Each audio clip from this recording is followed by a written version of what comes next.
Welcome back. In the last lecture, we started the second great debate, whereby we tried to understood what is the fight, what is the argument between behavioralist and traditional approaches to IR.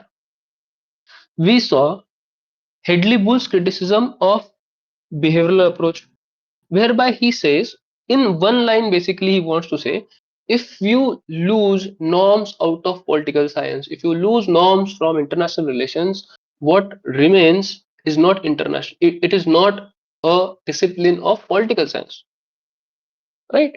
You limit the scope of the discipline if you try to make discipline scientific. This is effectively what he wants to say, right? When you lose sense of philosophy, history and law, you lose normative core of political science, you limit the scope of subject. On the other hand, Kaplan responded with, he says that more data may lead to more accurate models, right? He says observation can lead to regularities in behavioral patterns, right? Again, he gives criticism of traditionalist philosophies as speculations, right? So we studied traditional approaches. We have studied traditional approaches with respect to international relations. Maybe liberalism, maybe liberal school, maybe realist school, right? Going ahead, we want to study, and we should study number one, scientific approaches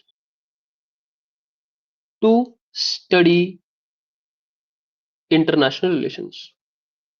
In this lecture, our focus is on first kind of scientific approach. What are the different scientific approaches? Number one is systems approach by Kaplan, and number two of scientific approach is game theory. In this lecture, we'll understand systems approach. In the next or forthcoming lecture, we'll try to understand game theory. Right? These are two scientific approach. With this lecture specifically, we will keep the topic of discussion to systems approach of IR. Systems approach, as we have studied in political science, talks about a lot of things, right? About a lot of things. Systems approach in political science talks about, right, input, processor, output, feedback, right? All these things as given by Easton. What I'm trying to convey to you that this is a model. This is a model given by David Easton with respect to political system, right? David Easton gives this model. The similar kind of work was done to international relations by Morton Kaplan. Kaplan started with big plans. He wanted to develop a grand theory for international politics. He wanted to theorize, universalize approach to international politics. Right? He wanted to develop a universal approach. He wanted to develop a grand theory to international politics. He wanted to bring a Newtonian revolution to international relations. Right? He wanted to be a Newton-like figure in international relations, international politics. Right? This was the objective of Kaplan. Kaplan wanted to do something great. What he did is a different story, but he wanted to. He wanted to theorize a universal model which will explain all kind of models in international relations. Basically, he wanted to develop a universal theory. Who among other scholars, whether it be political science or interdisciplinary scholars, who wanted to develop a grand theory which will which will which will explain which will explain everything and anything. right? So sources of influence are all system theorist. So first source of influence is of course Ludwig van Bertalanffy.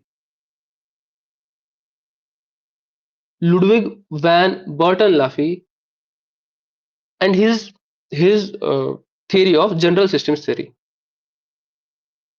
General systems theory.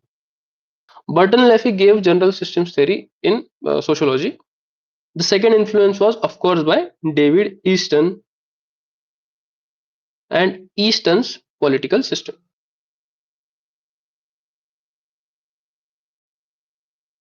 Easton's political system. Then we have to understand what is the significance of systems approach, right? What is the significance of systems approach? What systems approach signify? It signifies it signifies shift away from institutions and systematic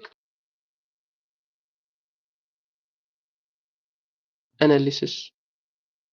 Not systematic but system level analysis. Systematic means different word. System level analysis. So in systems approach you shift your focus from institution to system, right? To system. If I study Supreme Court of India, then it is institutional study, but if I study judiciary of India, then it is system level study, right? System level study. What what systems approach tries to do is tries to understand structures. It tries to understand processes as well. Remember political system by David Easton, where he has explained both structure and processes as well. So what it signifies? It signifies shift away from institutions. It wants to study system level analysis. It wants to study structure and processes and interaction between them. This is what systems approach signify, right? What are the features of it? What are the features of it, right? What are the features of this theory? Features of this theory are that it applies to international politics, right? It applies to international politics, and it suggests that political system model of Eastern does not apply to international politics. What is one more feature? That it is descriptive. It is descriptive, not prescriptive. It just gives description of the models around us. It does not give solution. This is another feature, right? And this behavioral approach or this systems approach, what is the utility of it, right? Utility of systems approach. Utility of subsystems approach is, before systems approach, international relations was essentially study of foreign policy. After systems approach, the lens, the perspective shifted from foreign policies to units, to states, to international organizations. Right? It is inclusive. It explains both conflict and cooperation.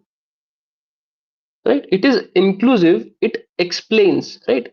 I am very careful about my words. You have to be very careful when you are listening. It only explains. It does not give solution for. It explains relations of conflict and cooperation. It explains, right? When we study systems approach, we have elements of systems approach. What are elements of political system by Eastern? That there is system, there is subsystem, there is environment, there is boundary, right? There is boundary.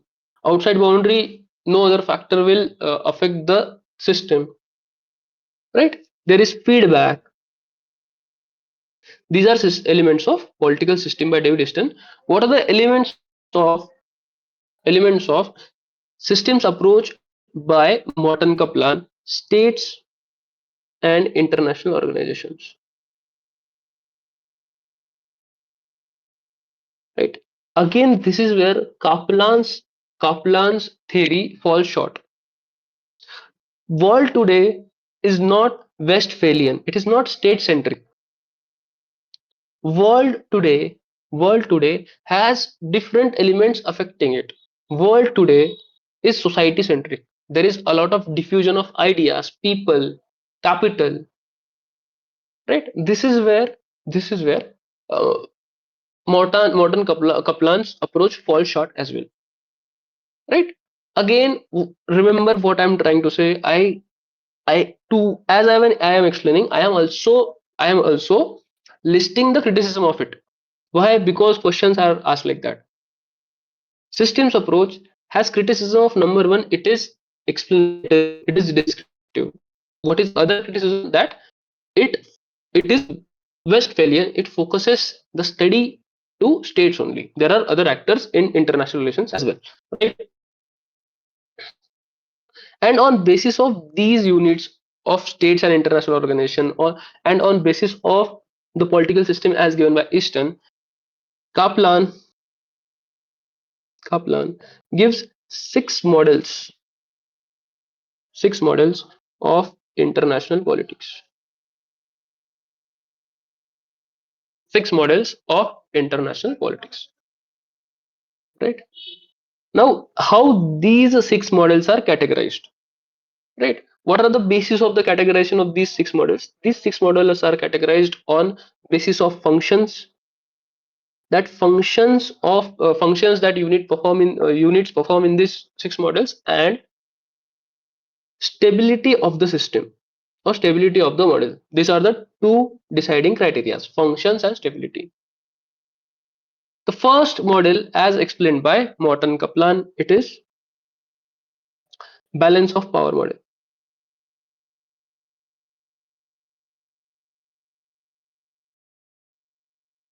Balance of power model. Right. What is balance of power? As I was explaining that day, what is balance of power? Balance of power is like sitting two people on seesaw. Who has more weight, seesaw will fall in his favor. Right? As simple as that. Balance of power model. When you apply balance of power model in multiple people sitting together on a seesaw that can move in either direction, this is balance of power model as explained by Morton Kaplan. Balance of power model by Kaplan is Eurocentric, and it explains historical conditions in Europe. What are historical conditions in Europe? Roman Empire collapses. There are a lot of nation states which form out of Roman Empire. Right? There is Germany, there is Spain, there is France, there is Great Britain, and there is Prussia, there is Austria-Hungary, Prussia. All these countries are there. All these nations are there. Right? When there are multiple actors in a highly dense environment, they tend to fight. And European nations started fighting for territory, for influence, for domination. This went on for 30 years. Right? This is known as 30 years war. 30 years war happened in Europe before 1800s. Before 1800s, I'm not sure, but let me just fact check it once. So 30-year war happened. In 30-year war, all of the states which are in 30-year war, the balance of power between them is more or less the same. They, with respect to power, with respect to military power, they are more or less the same. They are more or less on the same level. Right? 30-year war happened in 1618 to 1648. Right? So people were fighting. A lot of nation states were fighting all at once. A lot of nation states fighting, having similar level of power, similar power levels. They are fighting among each other for domination. Such system is balance of power system. Such system is balance of power system. A lot of nations with similar power structure, when they fight with each other, it is balance of power model. Right? It is balance of power model. Number one, it is state centric. Right? Very simple to understand. It is state centric model. There is no international organization here to balance them. Right? To balance them. The second principle is that it operates in multipolarity. What is multipolarity? Multiple poles exist, right? Multiple poles exist. What does it mean? What is multipolarity, right? What is multipolarity? It means that there are multiple centers of power in the world. Right now there are two major centers of power in the world. It is US and China, right? This is not multipolarity. When comes a situation, when comes a situation whereby four or five countries or at least 10 countries are on similar power levels, then it is multipolarity, right? Multiple poles exist and they have their spheres of influence, right? If I have to give example, go back to Samuel P. Huntington's Clash of Civilization, right? And he gives eight or nine civilizations, right? At center of those civilization, those are poles. At at Western civilization there is America, that is one pole. At Hindu civilization there is India, that is second pole. Islamic civilization does not have any pole, but we can say Iran is a third pole. Russian civilization, Orthodox Christian civilization, Russia has is at center of it. It is fourth pole. Japanese civilization, Cynic civilization, Chinese civilization, right? Latin American civilization. These are poles. There are multiple centers of power which exist, right? Existence of multiple centers of power, right? You can link this with Samuel P. Huntington's Class of Civilization and types of civilizations, right? Multipolarity is feature of balance of power model. The third feature is the third feature is balance of power model works on sovereignty, right? Sovereignty is the ultimate objective. Territory is the ultimate objective. The fourth feature is the fourth feature is no actor is allowed to become predominant, right? Nobody is allowed to become predominant. How? Because everyone is on same power level. When one tries to build power, two or three people will come together and fight with that person, right? So the power levels among those nations will remain more or less at the same level. At the same level. The fifth idea is that war happens for sovereignty. War happens for sovereignty, right? And and no actor is ever thrown out of system. I can give you another example to explain all of these principles of balance of power model. I will give you example of World War II. Who are the actors in World War II? Germany, Italy, France, Russia,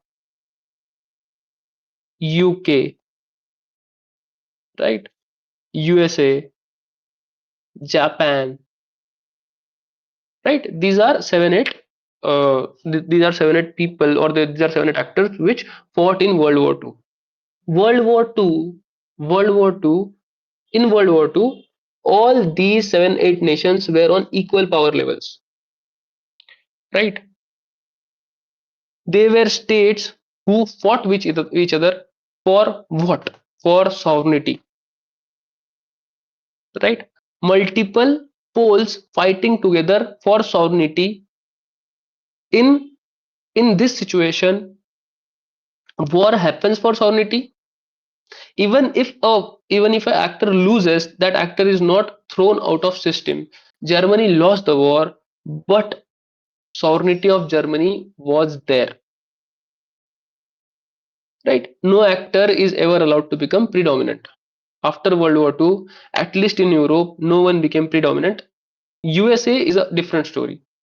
US is a different story. We will understand ascendance of Europe, ascendance of USA in world order when we study US and Cold War, right? But this is the situation of balance of power model. Equally powerful actors fight for sovereignty, and no actor ever is allowed to become dominant, right? This is this is balance of power model. This is balance of power model. Okay. The second model, the second model is bipolar model.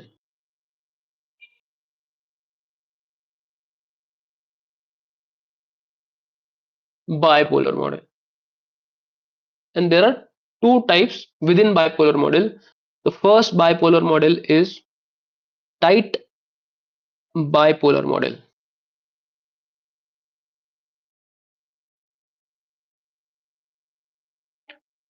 Tight bipolar model, right? In tight bipolar model, there are only two actors. Bipolar, bipolar means there are only two poles. There are only two centers of power.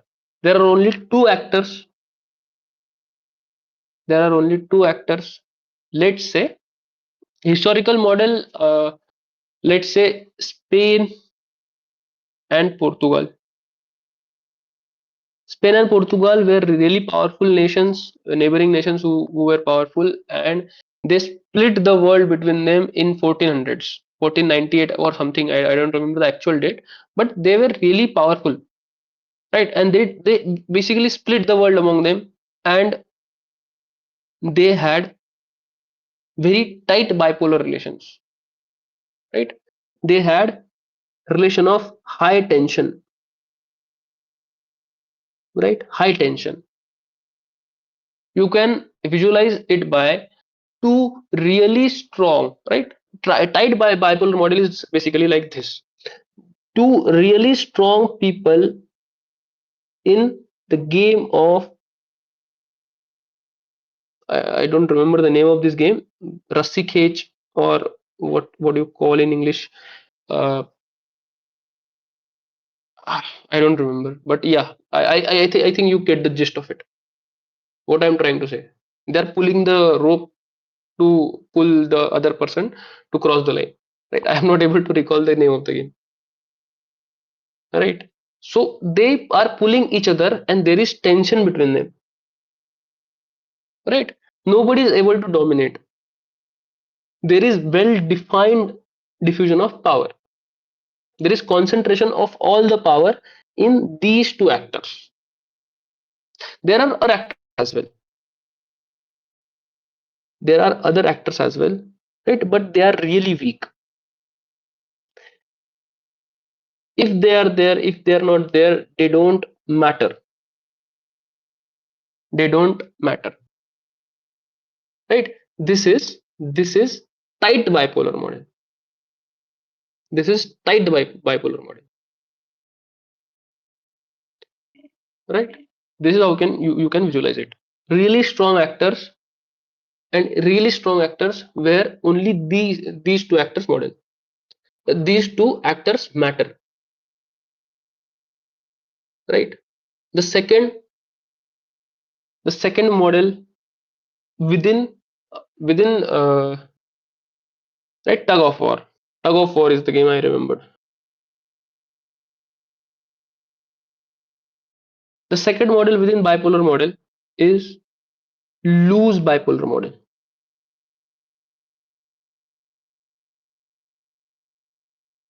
Loose bipolar model, right? Again again try to understand it through the tug of war game, right? Loose bipolar model. In loose bipolar model there is emergence of third pole. There is emergence of third pole. So the model will be like this. This is one pole, this is other pole. There is loose tension among them. The tension is loose. I missed one thing, right? There are these actors. Near these poles, there are satellites as well, small nation states who support the concentrated goal. Small satellites are there as well, right? Strong, strong is supported by few weak, but their support, if it is there, if it is not there, it does not matter, right? These are satellites.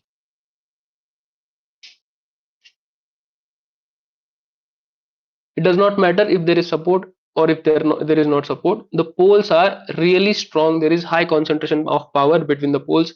That is why there is high tension. There is high tension between them. The second model is loose bipolar model, right? In loose bipolar model, there is emergence of third pole. The third pole might not be really strong, but it is somewhat strong.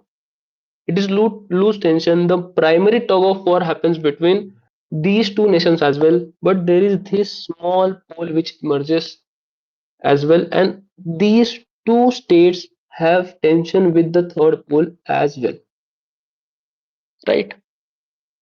And there are satellites in, like the last model, there are satellites here as well. Again, how do you visualize it? You visualize it by tug of war. Two really strong people in a tug of war, they have their they have their not so strong people pulling, right? But there is emergence of third person who wants to pull the rope in his direction. This third person and his team is there, but it is not really that strong. But what happens when there is emergence of third pole? The tension between these two loosens, right? The situation is explained by Cold War. In Cold War, there were two actors. In Cold War, there were two actors. On one side, it was USA. On other side, it was USSR. And India came up with idea of NAM, non-aligned movement, that we won't be aligned to either of the bloc, whether it be US or it be USSR. We won't be aligned. NAM, non-aligned movement. So India emerged as third pole during Cold War.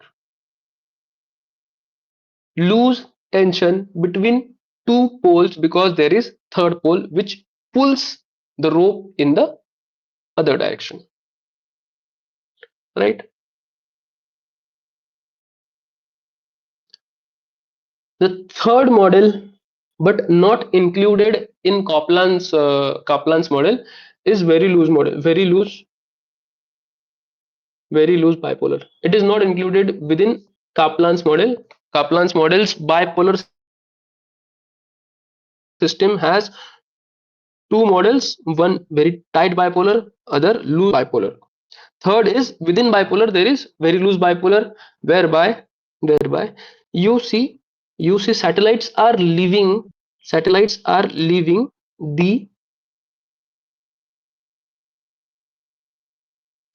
are leaving the poles. Satellites are leaving the poles. for which you can give example of France. France out of NATO in 1966. France did not get out of NATO, but France got out of military arrangement of NATO, military structure of NATO. French Prime Minister de Gaulle did not want to include his military within NATO. That is why he left NATO. When France left NATO, the US bloc lost a lot of its power, and when a bloc loses a lot of its power, the model becomes really weak. Right? The tension between two poles is not that strong. Right? This is third bipolar model, but not included within Kaplan's system. Right? The fourth model explained by Kaplan. Not the fourth, but fourth model. Right. This is first model, balance of power. Tight bipolar is second model explained by Kaplan. Loose bipolar is the third model explained by Kaplan. And fourth model is universal actor model.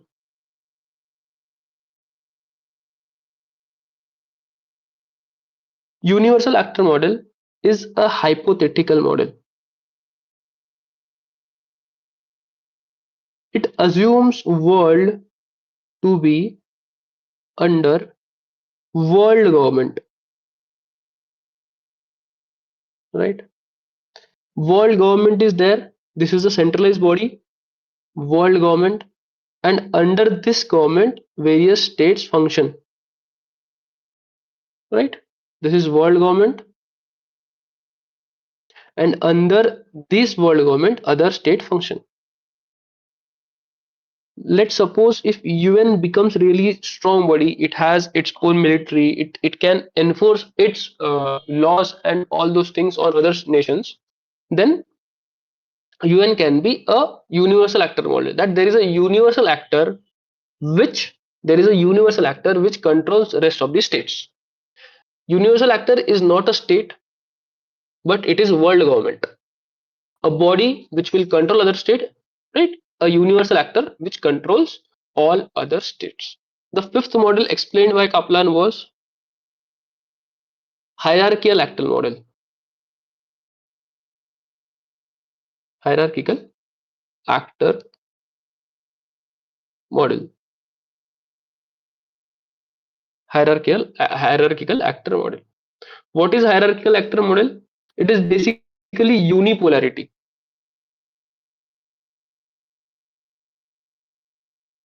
Again, this is a hypothetical model.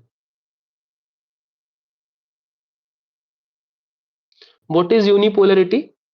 That world has only one pole. All the power is concentrated with one state. Concentration of power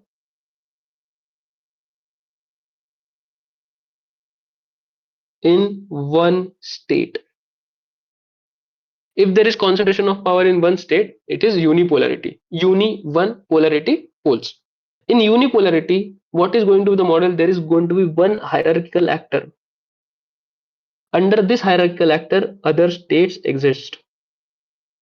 These hierarchical actors will decide what other states will do, will not do. This is a unipolar model where one state controls all other states. For example, again, USA for a brief period of time, right? From 1989 to, let's suppose, around 2008, even no, not till 2008, but 2001, not even 1990 to 2001. Between 1990 to 2001, US was really powerful. It was the only state which had real power. It could control all the countries in the world. This is hierarchical actor model whereby there is only one state which has all the power, and it can control every other state world under a single state. Right. The sixth model which Kaplan gave was unit veto model.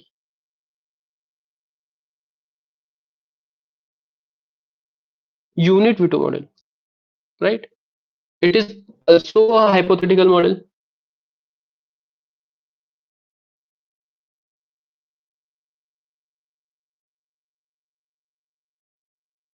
Hypothetical model, right? Unit veto. What is veto, right? If you remember polity, veto, that speaker, that president has veto, speaker has veto, right? Then veto is basically vote of blockage. If I give veto, nothing will happen, right? Nothing will happen. The decision hinges on the decision balances on my consensus. Then it is veto, right? Speaker has veto, not right, speaker has veto, but president will be more apt. In India, president has veto. Where president has veto, president has pocket veto in India. President can deny a bill to pass. President can stop a bill from passing. President has pocket veto. Unit veto model suggests, right? Now forget veto, but veto is basically saying that I am not allowing the particular decision to pass. This veto. Unit veto model. What is unit veto model? Unit veto model basically says that each state has become equally powerful. Right? This is a hypothetical model which assumes every state has power, equal power. This unit veto model, uh, if I have to explain, I can give UNGA example, United Nations General Assembly example. For a decision to pass in UNGA, you need consensus. What is consensus? That 180 nations say yes to a particular resolution. This is consensus. In such situation, you can find unit veto model, right? Unit veto model, that every unit has a veto to it. Every state is equally powerful. These are six model as explained by Kaplan. I will explain some other model, right? I will explain some other model. These are not explained by Kaplan. Very loose bipolar model is not given by Kaplan, but the rest of the six are. Some other model not explained by Kaplan, but we can see. First is Detant model. Detant model. What is Detant model? Right, I will write it. Detant. Detant model. Detant is a French word. Detant model. Detant is a French word which signifies truce, which signifies compromise, right? Compromise, which signifies relaxation of tensions.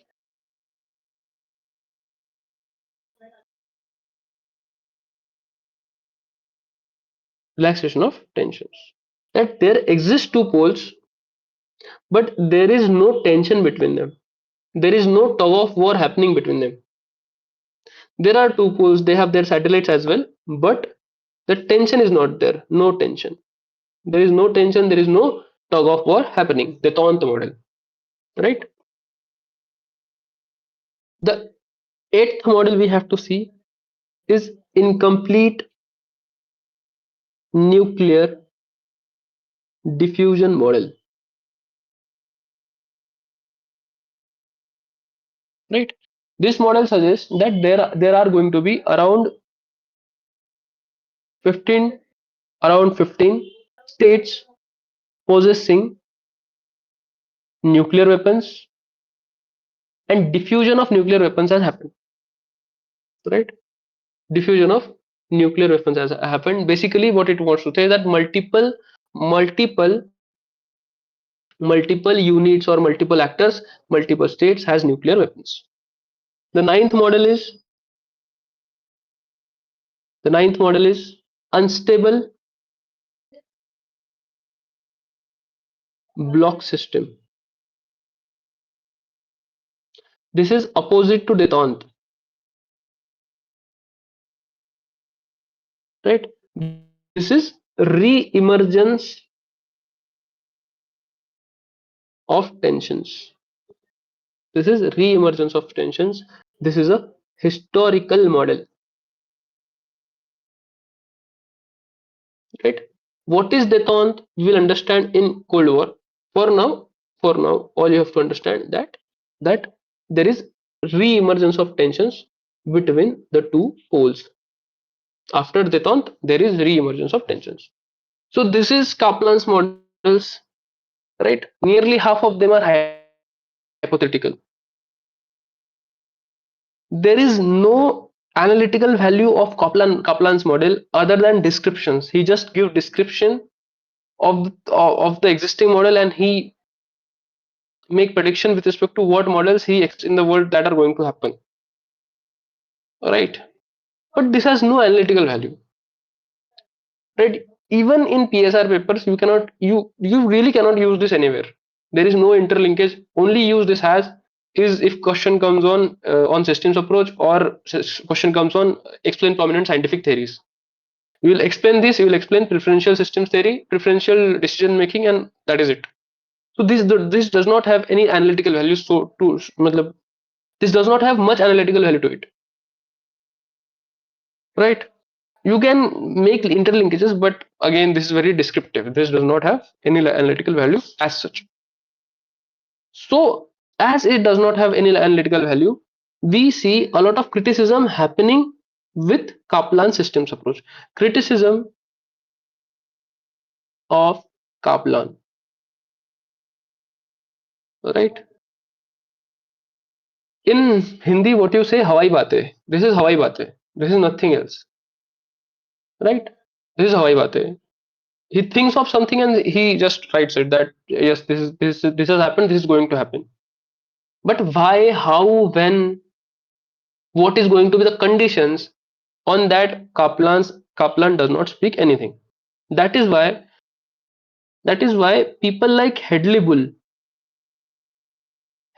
says that Kaplan systems approach has no analytical value,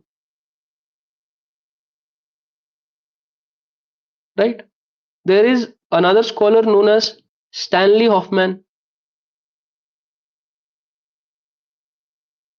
right? Stanley Hoffman.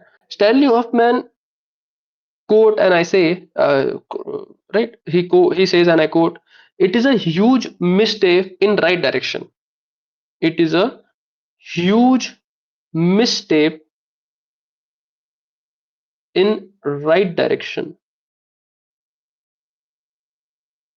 Why right direction? Because scientific approach. But why huge mistake? Because it does not have any analytical value. The third person who criticized Kaplan is Lieber, right? Lieber says that Kaplan's model is not a theory. It is just a conceptual framework, right? Even conceptual framework, right? Even conceptual framework like systems approach of Eastern, it has some analytical value to it, right? But this theory does not have anything, right? Conceptual framework with operational defects. It has operational defects. It does not take into account domestic factors. It does not take into account society. It does not take into account anything. States, international organization, and the relation between them. But how actors affect it, how system affect it, how states itself affect themselves. What are the different things that affect affect the tensions, whether it be economic, whether it be strategic, whether it be political or cultural? It does not explain anything. It just describes that this is how the things are, this is how things going to be, but it just describes that. It does not give any analysis with respect to that. The fourth criticism and the most important criticism is given by Kenneth Waltz. Kenneth Waltz and Kenneth Waltz criticize Kaplan by saying that Kaplan's model does not fulfill basic requirement of systems approach. What are basics requirement of systems approach? That systems approach should explain relationship between units. Systems approach should explain how environment impact units. Systems approach should explain how system is dynamic, how one system change to other system, right? Fourth criticism that he gives, that Kaplan's model is at most descriptive. It describes the situation, it does not give any analysis of it. And neither Kaplan system do not give any explanation for actor behavior, how states behave in a particular system, how states are nothing, right? The models are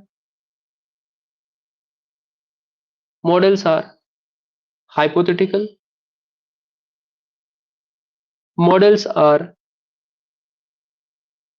hypothetical, historical, right? Models are too empirical, too behavioral, too behavioral, and not normative, right?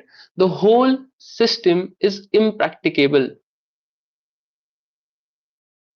It is a huge mistake in right direction. He tries to predict future. He tries to predict future. He tries to predict future models. But how does those models will come into being? How these models are going to be? He does not explain anything with respect to that. So the model is too big, too wide, but without any depth. Right? The model is too big, too wide, without depth. So this is criticism of Kaplan. I hope this is criticism of Kaplan. This is the first kind of scientific theory we have to understand. Preferential behavior theory or decision making approach from the next lecture. This was first of the scientific approach. I hope you understood all the 6 models of Kaplan and 3 extra models. I hope you understood all of them, all of those. Right? From the next lecture, we'll start with game theory or preferential behavior theory. Right? Kaplan's model was too big, was not really fun to explain, but it is what it is. There have been questions we have to understand. Thank you so much. From the next lecture, we'll start with game theory. I hope this helped. I will see you next time.